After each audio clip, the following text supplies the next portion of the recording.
Assalamu alaikum, fam. Hope you're doing well. So we're continuing our reading of the Jesuits and their order. Now, what's interesting is that it says here in their general examen that the end of the society is to devote itself to perfection and to salvation of its members and to the grace of God, and that they also strive to do the same for their neighbors. They have 3 vows: obedience, poverty, and chastity. And remember, the obedience is to their pontiff, the Roman pontiff, aka Pope, and the superior, who answers to the Pope.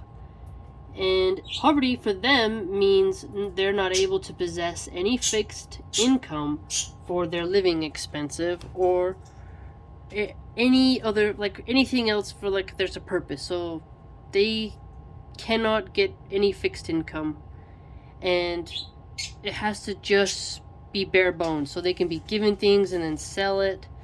They can do stuff like that, but they cannot have, it appears like a private high profit business apparently.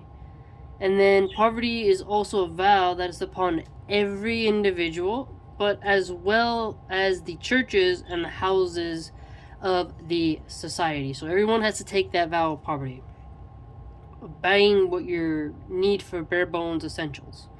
And members can't accept stipends, alms, or payments for a pious function. So that means masses, lectures, sermons. They can't be like, oh, pay me, $10,000. No, it's not going to happen.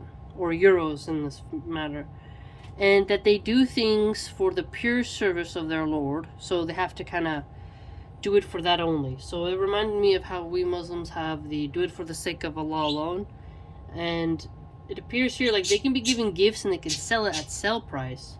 So I guess if people wanted to donate to a dawah person in Islam, that'd be fine. It's more commendable though if you don't constantly charge all this money for it. So I find this interesting. So this is in the 1540. This is something that has been codified for this particular order.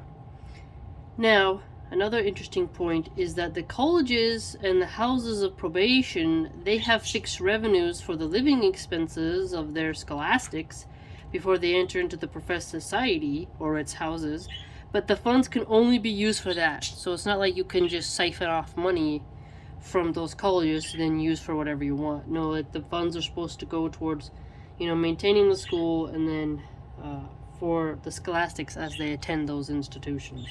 So I found that to be very interesting